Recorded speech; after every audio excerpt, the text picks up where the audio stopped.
Hey guys, this is a quick update video for the new moon that we are going to have very soon. So I decided to show you my program, my software, and analyze each of the important positions. So basically this is the chart here of the new moon. We can see here the date. So the new moon is on the 27th of March at 9:57 p.m. New York time. So this is the chart, and here we can see the aspects. Of course, we are going to analyze the most important one by one.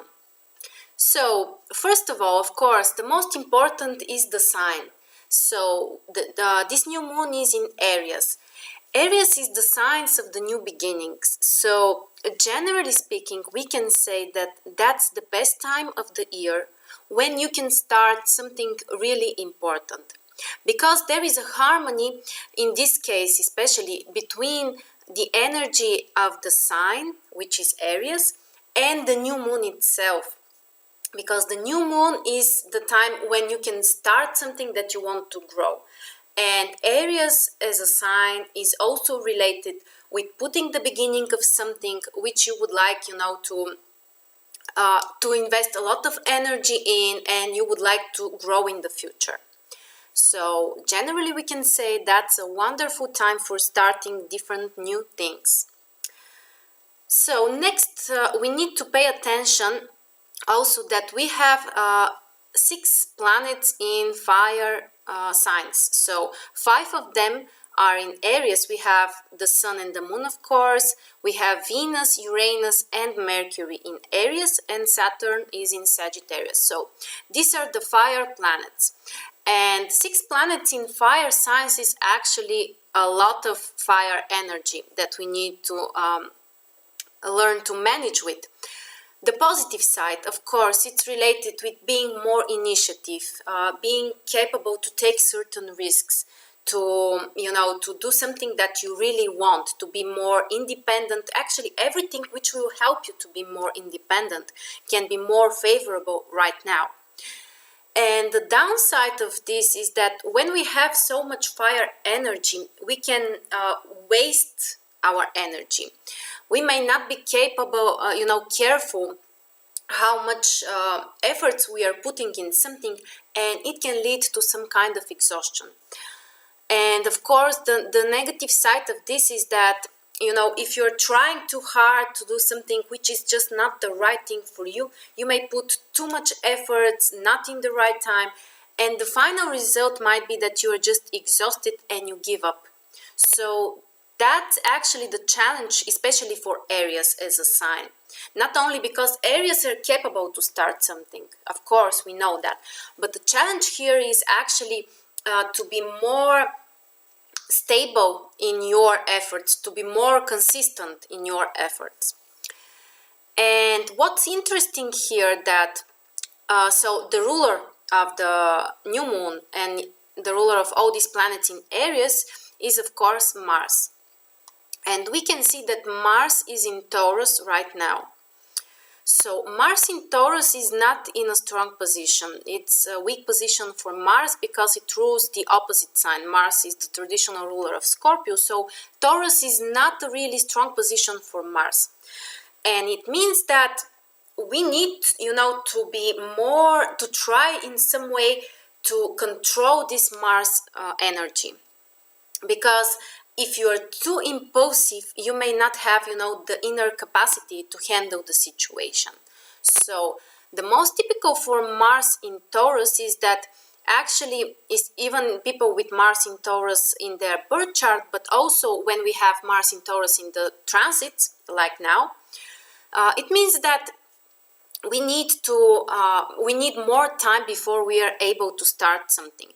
Mars in Taurus is related with even with some kind of hesitation, with some kind of, people sometimes are really stubborn. They may just not want to do something. Or, they need the impulse from the outside, somebody to push them. It's more difficult to start something. The positive side of Mars in Taurus is that once that these people start doing something, they are more consistent, because we said that usually Mars as a planet and Aries as a sign are related with starting something, but it's not, we are not sure if the person is going to, continue the project or, achieve the final goal. But with Mars in Taurus, it's easier. So the more difficult is to start, but after you start it, it's more likely that you will finish what you have started, and you're going to achieve some kind of final visible results. And of course, Mars in Taurus is also related with being practical. We definitely need to be more grounded. Whatever we decide to do, Mars in Taurus is related with, you need to ask yourself, do I really need to do that? And what is going to be the benefit from that, especially material and financial benefits. So, great time to start new things.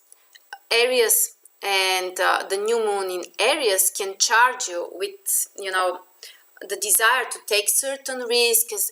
At the same time, Mars in Taurus can make you more grounded because Mars is the ruler of the new moon. So we may not be so, even if we have the impulse to start it, well, we might be more careful. So that can be actually not such a bad combination. And another interesting thing we need to pay attention is that we have, of course, Venus retrograde, but Venus is in Aries. So Venus is in Aries and Mars is in Taurus.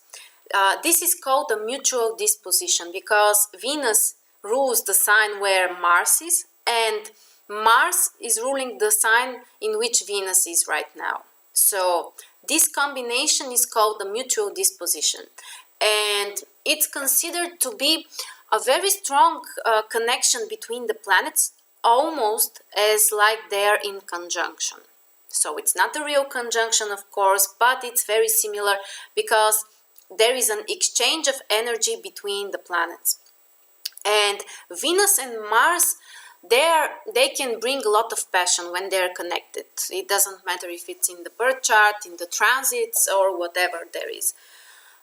Venus and Mars are related with very strong desire, with being passionate about something, with wanting, Venus is the planet of desires. Venus is the planet that, is related with what you like, what you love, and Mars is the action, Mars is the physical energy that you're putting. So when they are connected, it's easier, for these people to take concrete actions, which is Mars, according to achieve, related in with achieving what they really want, what they like, what they love, which is Venus. So we can say that this new moon is a great time to start doing something that you really love, that you really like, that will bring you joy and, is related with some positive emotions. As we know, Venus is still retrograde. So it means that probably we should think about starting, or we should say probably restarting something. So starting something totally new might be a challenge. But if you think about the past, you may find something which hasn't worked for you in the past, but now the situation might change for you. So try to focus more on some actions, some plans, some projects that are more related with your past. For example, if you used to do something and you have quit that, or something has happened in your life, now you can return to that. Now this can be a positive time to restart all of this.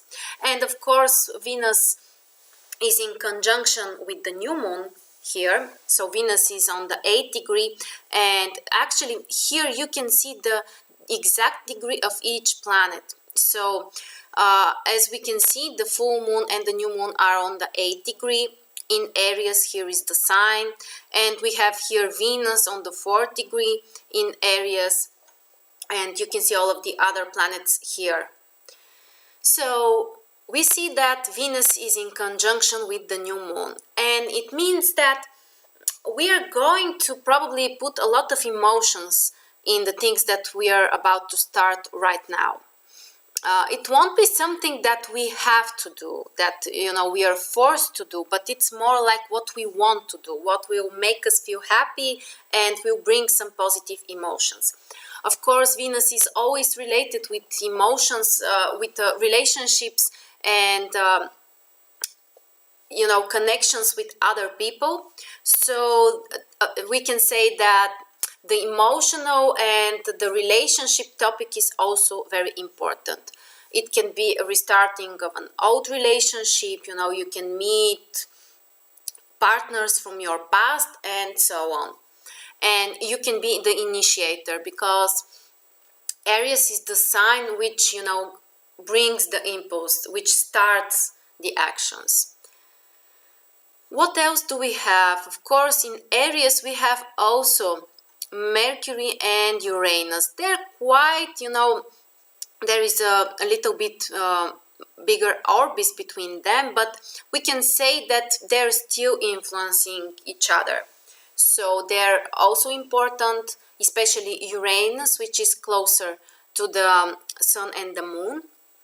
And here, yes, actually here we can see the aspects. So this is a conjunction between the Sun and the Moon and Uranus.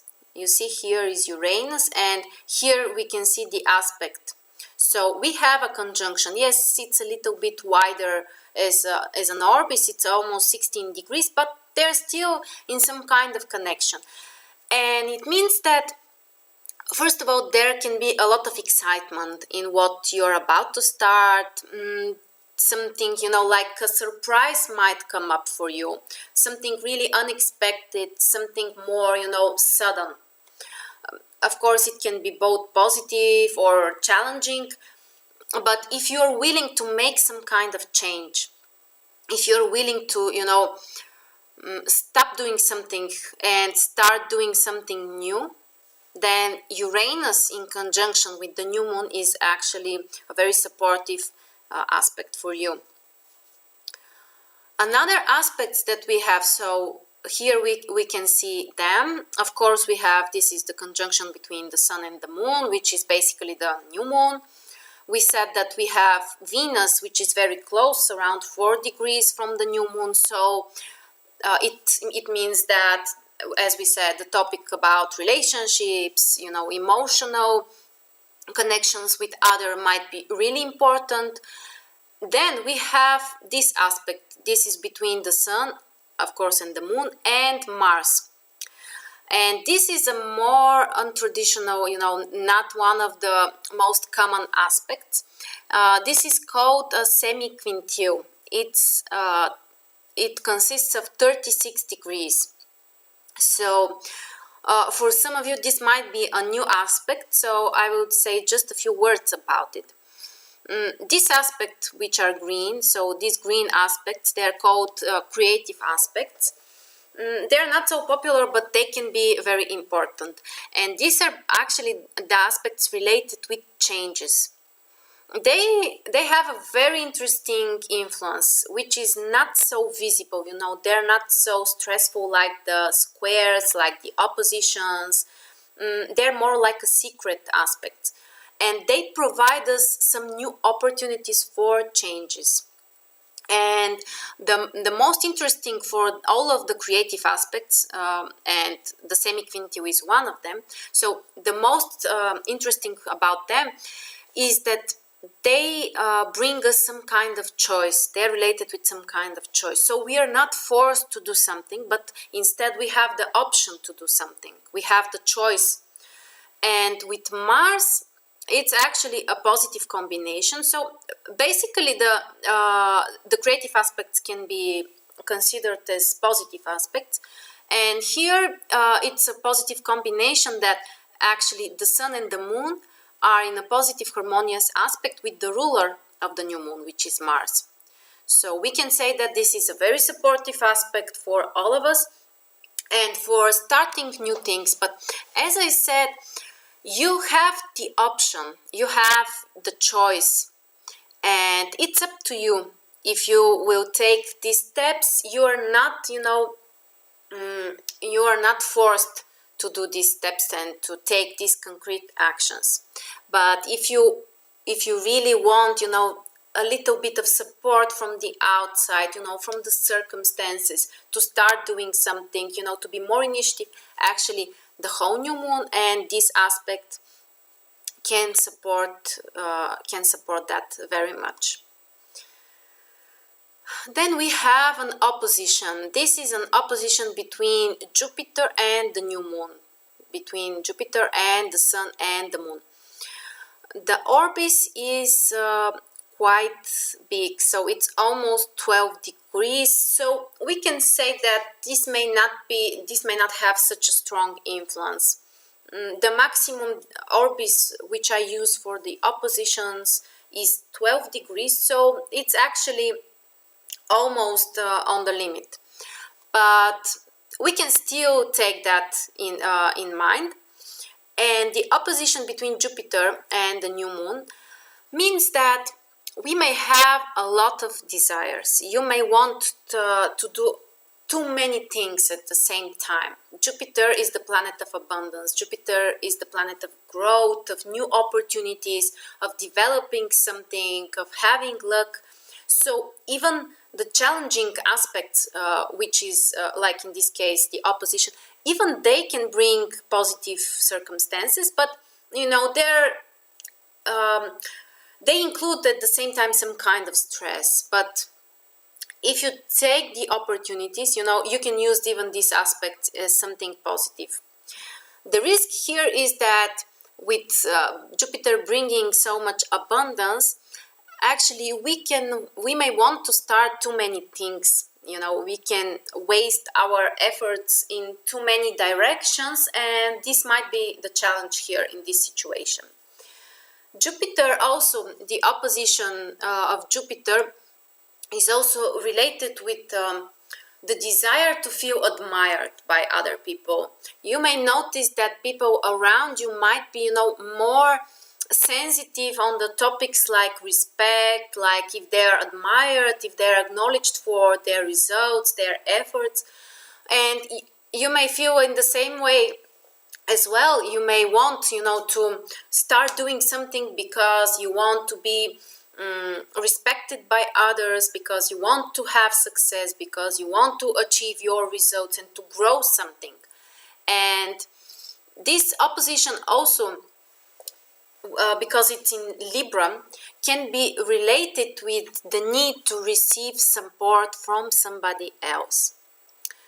This opposition, Aries and Libra, this axis actually, is related with our communication with another person. So Aries is our single actions, our independence, and Libra is when we contact with someone else, when we want to, be in close connection with somebody else. So with this opposition, you may need to ask somebody for advice. At the same time, you can receive support from somebody, sometimes even without expecting it, because we have still Uranus, as we already said.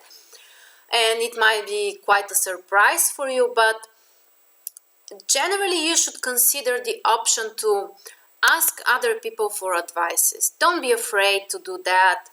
Jupiter is in Libra for a long time, and during this whole period, actually, I think it was until September 2017, so almost half a year, a few months more, we have Jupiter in Libra. And during this time, all kind of communications with other people, like partnerships, are more favorable. So don't be afraid to include other people in your projects, to ask for support, to ask for opinion, and so on. So next, we already said about the conjunction with Uranus. The other aspect, which is quite interesting, is this one. This is called a centagon. And actually it includes the new moon, so the sun and the moon, and they both make centagon with Saturn. This is Saturn and this is the aspect.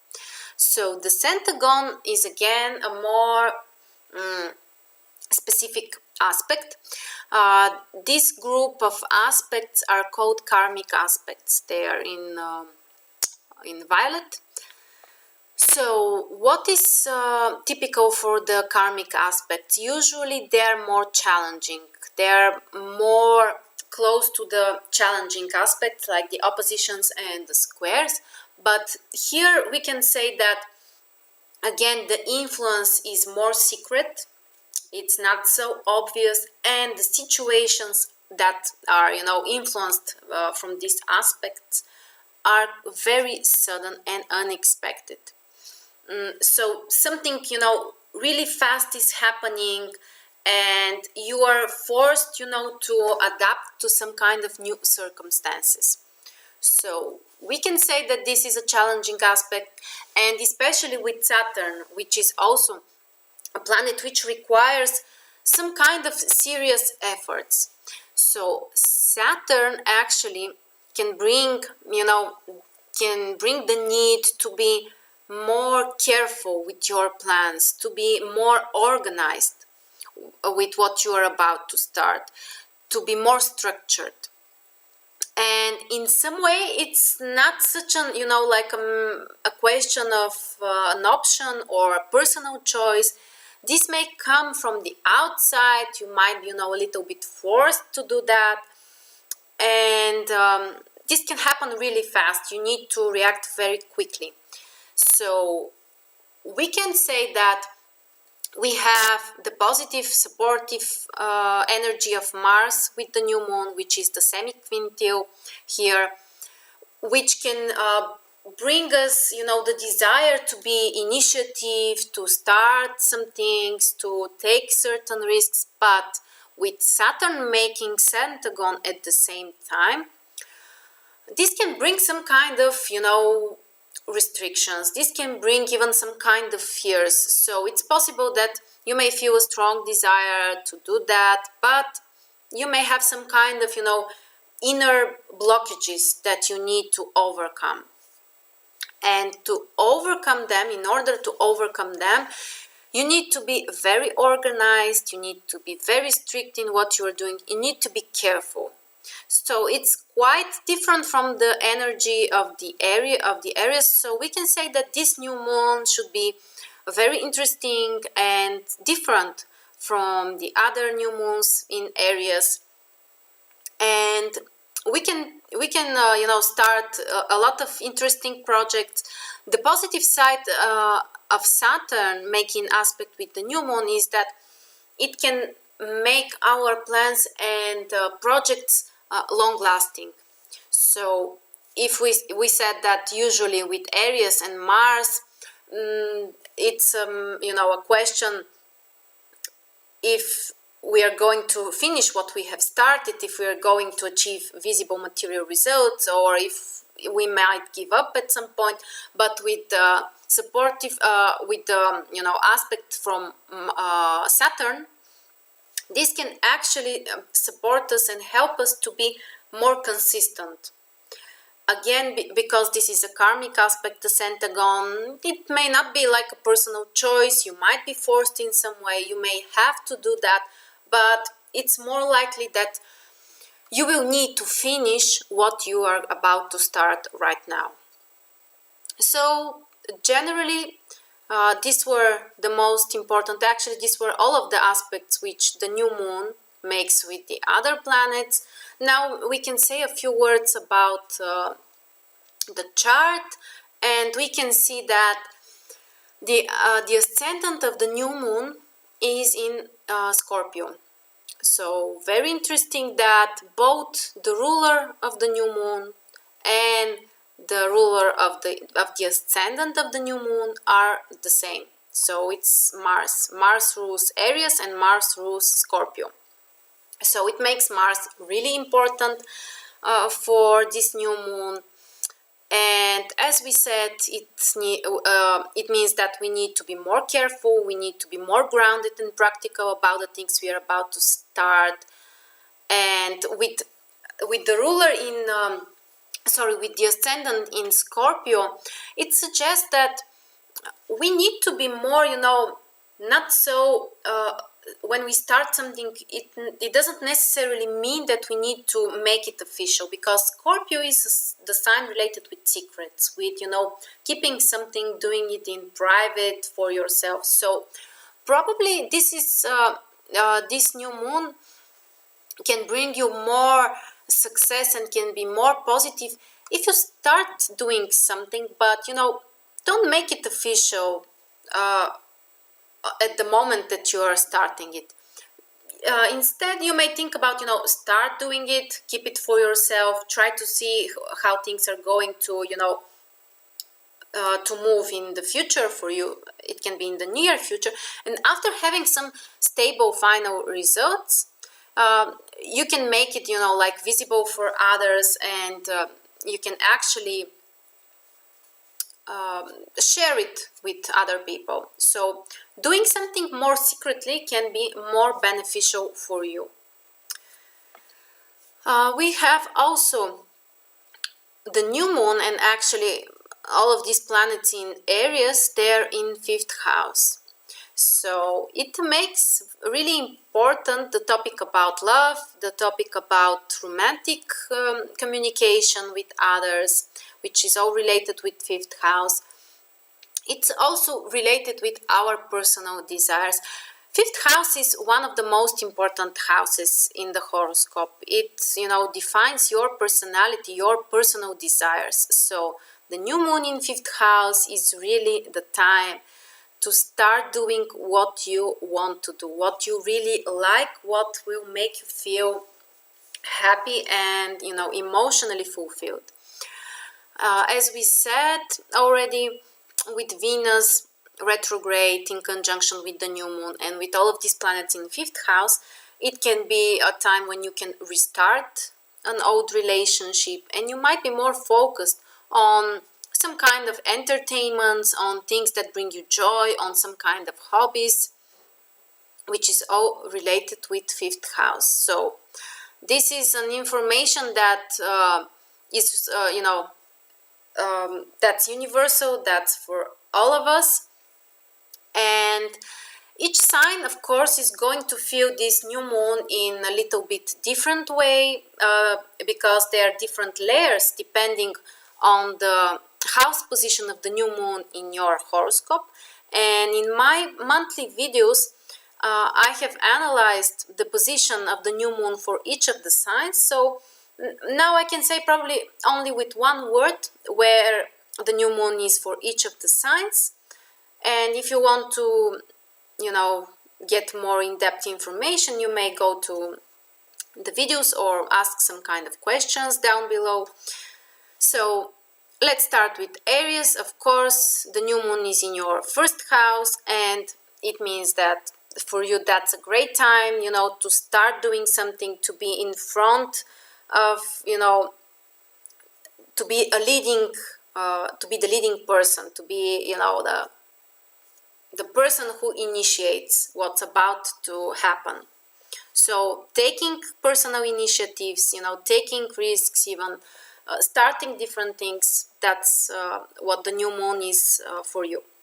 For Taurus, the new moon will be in their 12th house. So it suggests that it might be the time of the year when they might be more focused on the past. They can make some assessments of the past year.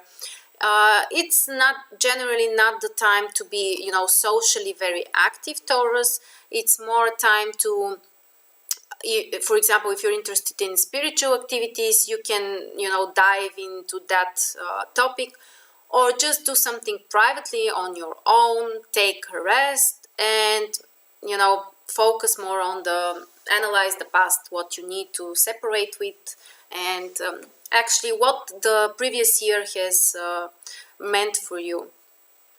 So for Gemini, the new moon is in their 11th house, and it means that that can be a great month for you to start different new social projects, everything which includes other people, and you can be the initiator. Everything which is related with, some kind of some kind of cause that you may have, something that you would like to fight for, something that you would like to, show to other people. So all kind of group activities, friendships, social projects are very favorable for you. Next, for Cancer, the new moon will be in their 10th house. So that's a great time to start projects related with your career. That's a wonderful time. New projects, new initiatives in your career, everything which will help you to improve your reputation, to make people notice you, to communicate with your managers or another authority figures, but generally great time for career. So for Leo, the new moon is in their 9th house, and this suggests that that's a great time to concentrate on your goals, what you would like to achieve, for example, in the next 1 year. How, what are your plans, what are your future goals. For people, who are in the area of education, it doesn't matter if you learn or if you teach others. Again, this can be a very supportive, very positive time for you. And for traveling, of course, for traveling to distant places, to get in touch with other cultures, everything that can affect your worldview, how you, perceive, what's your perspective about the world. Next, for Virgo, the new moon will fall in their 8th house. Yes. So it suggests that that's a great time to focus more on your finances. For example, you can ask for some support from other people, because 8th house is, the financial support from other people. So if you need that, that's a positive time, to take some concrete actions, to ask other people to support you financially, to help your partner to improve his financial situation as well. And all kind of, investments, all kind of, bank operations or something related with insurances, everything, all kind of financial activities can be beneficial for you.